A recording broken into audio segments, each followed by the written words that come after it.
What up, guys? Another Adonis review. Today I am doing HellBlade Senua's Sacrifice. I thought I would bring it up because we have a second one coming some point, sometime in the universe. I'm not sure when, but I'm sure it'll come out eventually, shockingly enough.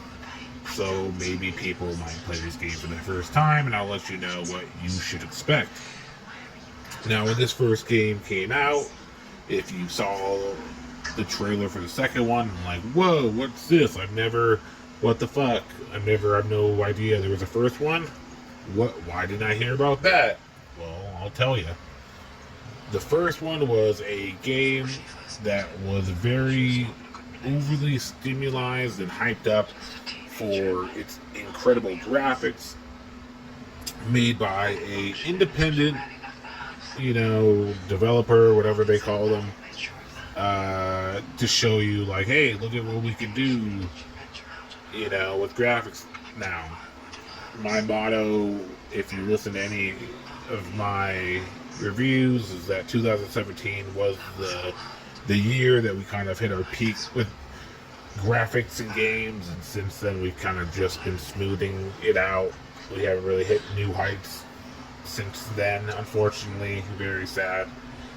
And Senua's Sacrifice is a very great example of that. But this also was kind of the beginning as well with this game of, like, hey, look at this game we made that has some fantastic graphics, but yeah, it's not long enough to be a full game. So we will not charge somebody $60 for it, because kind of fucked up, because it's not very long. So, we'll charge people like $30 or something for it.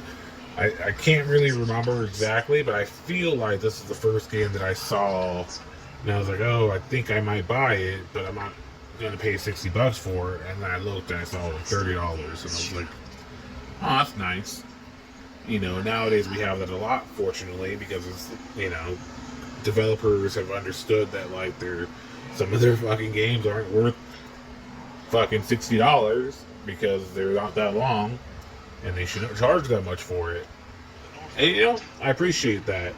I mean, around this time, 2017, not many dig Adonis about. They're like, you should just accept our game, because, I think back in, 2008 and whatnot, Call of Duty games were like 6 hours, 7 hours was like the norm. That's what you should expect from a game overall. And it wasn't until like 2013, that they kind of got to like maybe around 14 hours to be the norm.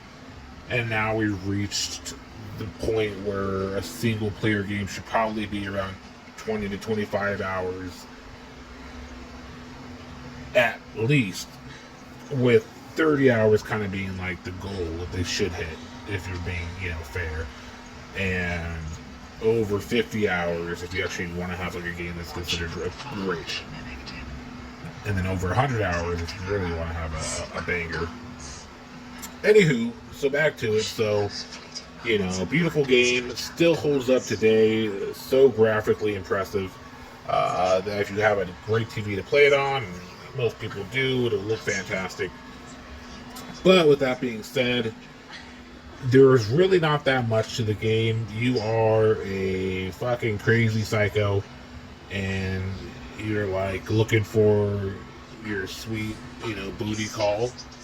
And so you go on this hunt to find him through like a fucked up Viking world, as you're like slowly, your brain melts away and you talk to yourself and you're kind of going mad, and you have to find out the secret of like where he is as you fight people or metaphorical demons. I can't remember 100%, but something in that sense. And yeah, I mean, that sounds cool in nature. There's not a lot of, cutscenes. Most of the story takes place in just you talking to yourself. Like I said, the story isn't that long.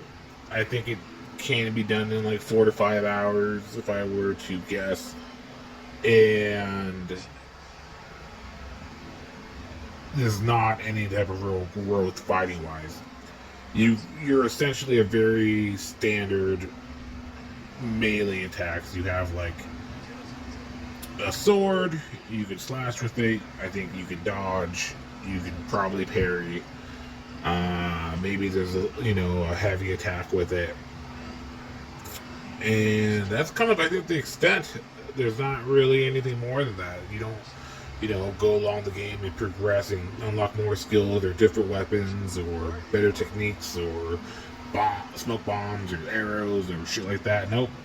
And beyond the fact that you don't have a lot of melee, I mean, honestly, they give you more than I thought they would from the beginning. But beyond that, there's not a lot of stuff to do in the game either. It basically boils down to these like puzzles, essentially, that they've made special for this game, where you have to find special particular angles to stare at shit, and it'll kind of make these symbols that you have to kind of find. So if you like stare through this fucking like a guy's butthole into a chandelier or into a keyhole, you'll see like some Viking numerals, and then that will is how you unlock the next gate. And that's basically the whole game, is you just kind of going through this whole shitty area, staring through buttholes, unlocking paths, fighting mental demons until you find out what happened to your beloved. But it looks beautiful the whole way you're doing it. And like I said, some people like the internal message of, going mad and whatnot.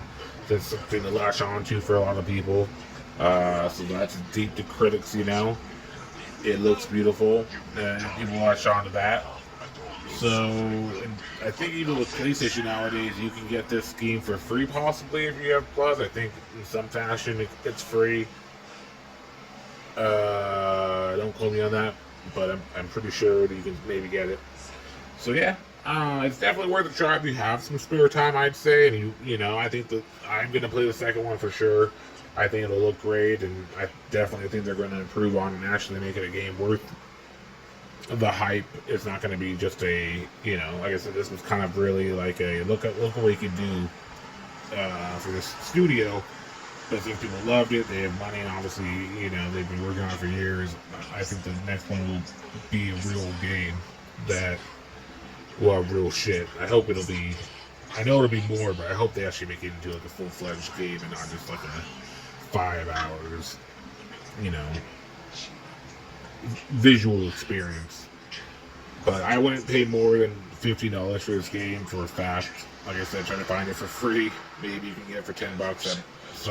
I can't imagine it'll be that much harder to find for $10, but I definitely want to pay more than 15. It's crazy. But it's a nice little thing to play and kind of cool to mess around with, even though it came out in 2017. So, let me know if you played it and you think it's way better than what I'm saying, or I'm crazy, or what you think of the game. I'd love to hear it. Later, guys.